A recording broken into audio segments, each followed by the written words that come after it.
اسلام آباد میں P T I کے جلسے کا میدان سج گیا۔ آج ہی سے ملک بھر سے قافلے جلسہ گاہ میں پہنچنا شروع ہو گئے۔ کس طرف سے، کون سے راستے سے آپ جائیں گے، پنجاب، خیبر کے پی یا کشمیر؟ آئیے تمام تفصیلات سے آپ کو آگاہ کرتے ہیں، اور جلسے کی اس وقت صورتحال کیا ہے جلسہ گراؤنڈ کی، اس سے بھی آپ کو مکمل طور پر آگاہ کرتے ہیں۔ میں ہوں شہزاد چودھری مارگلا نیوز کے ساتھ، امید ہے بخیر ہوں گے، خوش و خرم ہوں گے۔ دوستوں اور ساتھیوں، بالآخر اسلام آباد انتظامیہ کو پی ٹی آئی کو جلسے کی اجازت دینا پڑی۔ اس سے پہلے بھرپور تیاری تھی پی ٹی آئی کی جانب سے 22 اگست کے جلسے کی، اور آپ جانتے ہیں کہ اس وقت جلسہ کس طرح منسوخ ہوا۔ بتانے والے بتا رہے ہیں کہ اڈیالہ جیل کے دروازے صبح 7 بجے کھلے، اور کوئی اہم ترین لوگ جو ہے وہ عمران خان سے ملے، اور پھر وہاں پہ کیا ہوا، کیا ترلے منت ہوئی، یا عمران خان کو کیا بتایا گیا کہ انہوں نے خود یہ جلسہ جو ہے وہ منسوخ کر دیا۔ پھر انہیں انتظامیہ اور یہ کہا جا رہا ہے کہ اسٹیبلشمنٹ کی طرف سے یہ یقین دلایا گیا کہ 8 ستمبر کو ان کو جلسے کی اجازت دے دی جائے گی۔ اب آپ کو پتہ ہے کہ کل جلسہ ہے۔ ابھی ہم آپ کو تازہ ترین صورتحال سے آگاہ کر رہے ہیں کہ اس وقت جلسہ گاہ جو ہے سنجانی کا وہ مقام، جو اس وقت اس کی کیا صورتحال ہے۔ یہ سنجانی کا جو علاقہ ہے یہ غیر آباد ہے ایک طرح سے، اور یہاں پہ کافی بڑا گراؤنڈ ہے۔ جس طرح مینار پاکستان میں پی ٹی آئی نے ایک تاریخی جلسہ کیا تھا اپنے شروعات میں، یہ کہا جا رہا ہے کہ یہ اس سے بھی تقریباً بڑی جگہ ہے، جس کو امید ہے کہ یہ جگہ پی ٹی آئی بھر لے گی لوگوں سے، اور وہ بھی عمران خان کے بغیر۔ یہ بڑا اہم پوائنٹ ہے۔ دوستوں اور ساتھیوں، یہ جو جلسہ ہے یہی ایک رخ متعین کرے گا کہ پی ٹی آئی کی آئندہ سیاست کس طرح کی ہوگی، اور وہ سیاست کس نہج پر جائے گی۔ اس وقت جلسہ گاہ جو ہے وہاں پنڈال سج چکا ہے، وہاں بڑے بڑے کنٹینرز جو ہیں وہ لے جا کر ان پر ایک بہت بڑا سٹیج بنا دیا گیا ہے، میدان میں کرسیاں لگ گئی ہیں، اور ہر طرف ایک نئے شہر کا جو ہے نا اور ہلے گلے کا اس وقت سما وہاں پیدا ہو گیا ہے۔ آپ یہ مناظر ہماری ٹی وی اسکرین پر دیکھ سکتے ہیں۔ اب آپ کو ساتھ بتاتے جائیں کہ یہ جو جلسہ گاہ، اس میں انتظامیہ جو ہے نا، ابھی تک جو ہمارے پاس اطلاعات ہیں، جو فیلڈ میں ہمارے رپورٹرز ہیں وہ بتا رہے ہیں کہ انتظامیہ کی طرف سے فی الحال کوئی جو ہے نا وہ رکاوٹ نہیں پیدا کی جا رہی، نہ ہی پولیس نفری کو ڈپیوٹ کی گئی ہے جلسہ گاہ کے ارد گرد یا راستوں پر۔ صرف ایک کام ایسا کیا گیا ہے جس سے اس میں مسائل آئیں گے لوگوں وہاں پہنچنے میں۔ وہ کیا ہے؟ وہ یہ ہے کہ روات انٹرچینج سے جو موٹر وے کے راستے سے قافلے آئیں گے، وہ پنجاب سے جائیں یا کشمیر سے آئیں یا خیبر کے پی کی سے آئیں، جو ہے نا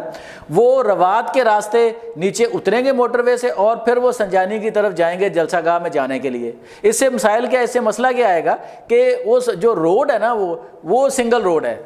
اب ظاہر ہے وہ گاڑیاں ہوں گی، لوگوں کا رش ہوگا، بہت رش ہوگا، اس وجہ سے رفتار جو ہے وہ مزید سست ہو جائے گی، اور وہاں پہ ٹریفک کا جو ہے نا وہ بلاک ہونے کے شدید خطرات جو ہے نا پیدا ہو جائیں گے، اور لوگوں کو جلسہ گاہ تک پہنچنے میں مشکلات کا سامنا ہوگا لوگوں کو۔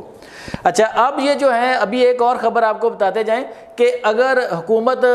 کوئی رکاوٹیں کھڑی کرتی ہے، جیسے ماضی میں ہوتا رہا ہے کہ جو بھی حکومت وقت ہوتی ہے وہ اپنے مخالفین کو جب جلسہ کرنے کی اجازت تو دے دیتی ہے، ساتھ ہی وہ راستے میں رکاوٹیں کھڑی کر دیتے ہیں، بڑے بڑے کنٹینر، ہیوی کنٹینر لگا کے مختلف اور بھاری چیزیں کھڑی کر کے راستے بند کر دیے جاتے ہیں۔ اب جو بڑی اتھینٹک اطلاع ہے ہمارے پاس کہ جو خیبر کے پی سے قافلے آ رہے ہیں تحریک انصاف کے، وہ پوری طاقت اور پوری مشینری کے ساتھ آ رہے ہیں۔ جی ہیں، ان کے پاس ڈوزرز ہیں، ان کے پاس کرینز ہیں، ان کے پاس جو ہیں وہ جو نائٹ ویژن گلاسز ہیں وہ بھی ہیں، اور پھر ان سے آنسو گیس سے بچنے کے لیے اگر حکومت یا ادارے یا پولیس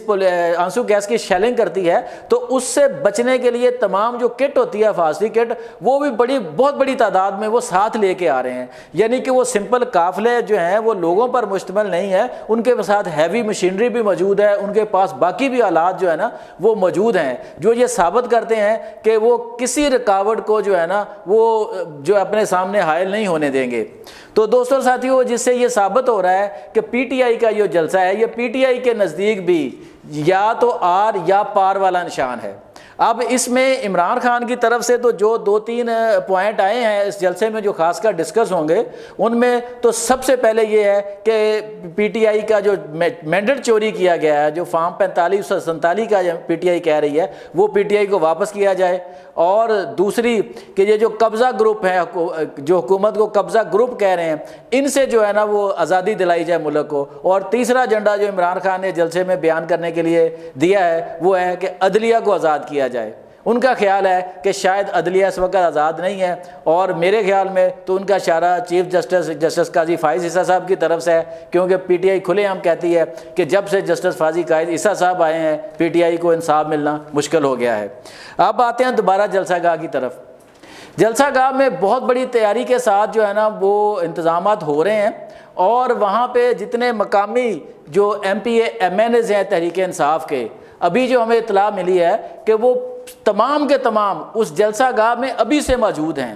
اور لوگوں کے قافلے ابھی بھی اس ویڈیو کی ریکارڈنگ تک وہاں پہنچنے شروع ہو گئے ہیں کہ ابھی جلسہ گاہ پوری طرح تیار نہیں ہوا، لیکن اس میں کافی تعداد میں جو لوگ ہیں وہ ابھی سے آگے ہیں، یعنی وہ رات بھر جو ہے نا وہ جلسہ گاہ میں ہی وہ سٹے کریں گے۔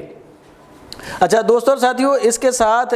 اب ایک اور جو اہم ترین بات ہے جو عمران خان کا پیغام ہے وہ یہ ہے کہ جس طرح عوام بے سر و سامانی کے عالم میں اپنی طرف سے خود سے 8 فروری کو نکلی تھی اور انہوں نے تحریک انصاف کو ووٹ دیا ہے، عمران خان نے وہی پیغام آج اپنے ووٹرز کو دیا ہے کہ وہ 8 فروری کی طرح ہی نکل کے 8 جو ہے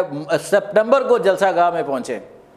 یہ انہوں نے واضح پیغام جو ہے نا جیل سے اپنے کارکنان کو، اپنے سپورٹرز کو، اپنے ووٹرز کو، اپنے رہنماؤں کو دیا ہے کہ وہ خود سے، ان کو کسی موٹیویشن کی ضرورت نہیں ہے، کسی سہارے کی ضرورت نہیں ہے۔ جس طرح وہ 8 فروری کو ووٹ کاسٹ کرنے کے لیے تمام رکاوٹیں عبور کر کے، تمام سختیاں اور پریشانیاں عبور کر کے پہنچے تھے، اسی طرح وہ جلسہ گاہ میں پہنچے۔ اچھا، اب ایک اور چیز جو ہے نا بڑی اہم ترین جو ہے ہم آپ سے ذرا ڈسکس کرتے جائیں کہ ابھی ایک بڑی کل آج اہم ڈیولپمنٹ ہوئی کہ پی ٹی آئی کے جو اہم ترین لیڈر شاہ محمود قریشی صاحب ہیں، آپ کو پتہ ہے کہ وہ 9 مئی کے مقدمات میں جیل میں بند ہیں۔ انہوں نے یہ جو حکومت واویلا کر رہی ہے کہ جناب پی ٹی آئی کے لوگوں کو جو 9 مئی میں انوالو تھے ان کو سزائیں کیوں نہیں ہو رہی، تو انہوں نے کیا کہا، انہوں نے کہا کہ جو پروسیکیوشن ہے اس وقت 9 مئی کے مقدمات کی، کیا وہ قرآن پاک پر حلف رکھ کر کہہ سکتی ہے کہ پی ٹی آئی ان 9 مئی سے میں شاہ محمود قریشی شامل تھا، یا انہوں نے کہا کہ مجھ سے حلف لیں، میں حلف دیتا ہوں قرآن پاک پہ کہ میرا 9 مئی کے معاملات سے کوئی لینا دینا نہیں ہے۔ انہوں نے کہا کہ اگر حکومت جھوٹا پروپیگنڈا کر رہی ہے، حکومت جھوٹا واویلا کر رہی ہے کہ پی ٹی آئی کے ملزمان کو سزائیں نہیں مل رہی، حالانکہ تمام تر فالٹ جو ہے نا وہ پروسیکیوشن کا ہے کہ وہاں عدالتوں میں وہ دلائل نہیں دے رہے، عدالتیں ان کو بار بار موقع دے رہی ہیں پروسیکیوشن کو کہ خدارا آپ دلائل دیں، آپ کیس مکمل کریں، لیکن پروسیکیوشن روایتی سستی کا شکار ہو رہی ہے یا جان بوجھ کر کیس لٹکا رہی ہے تاکہ فیصلے نہ ہو سکیں اور لوگ جیلوں کے اندر ہی موجود رہیں۔ اچھا، اس کے بعد تھوڑا سا ایک اور نقطے کی طرف چلتے ہیں، اور وہ نقطہ یہ ہے کہ اب دیکھنا یہ ہے کہ پی ٹی آئی جو ہے ابھی وہ کس فیصلے پر پہنچتی ہے۔ میں نے جیسے پہلے کہا نا کہ پی ٹی آئی کی مستقبل کی سیاست کا رخ یہ جلسہ متعین کرے گا۔ جیسے لاہور کے جلسے نے پی ٹی آئی کے اقتدار کے راستے کھول دیے تھے اور لوگوں میں اور اسٹیبلشمنٹ میں ان کو قبولیت مل گئی تھی، اسی طرح کا پی ٹی آئی کے لوگوں کے نزدیک کہ یہ دوسرا جلسہ ہوگا جو اسلام آباد میں ہوگا، جو پی ٹی آئی کے لیے نئے راستے کھولے گا۔ اب یہ کس طرح ممکن ہو سکتا ہے، یہ کل پتہ چلے گا جب پراپر جلسہ گاہ اور پنڈال لگ چکا ہوگا، وہاں پہ کتنے لوگ آتے ہیں۔ پی ٹی آئی ماضی میں بہت بڑے بڑے جلسے کر چکی ہے، لیکن بعض ایک جگہ پہ انہیں ناکامی کا بھی منہ دیکھنا پڑا جب لوگ نہیں نکلے۔ اب یہ تو فیصلہ کل ہی ہوگا کہ پی ٹی آئی آئندہ کس رخ پر اپنی سیاست کرے گی۔ ہم آپ کو جلسہ گاہ سے تمام جو تفصیلات ہوں گی لمحہ بلمحہ اس سے آگاہ کرتے رہیں گے۔ اپنا بہت خیال رکھیے گا۔ آج تک کے لیے اتنا ہی۔ شہزاد چودھری کو اجازت دیجیے۔ اللہ نگہبان۔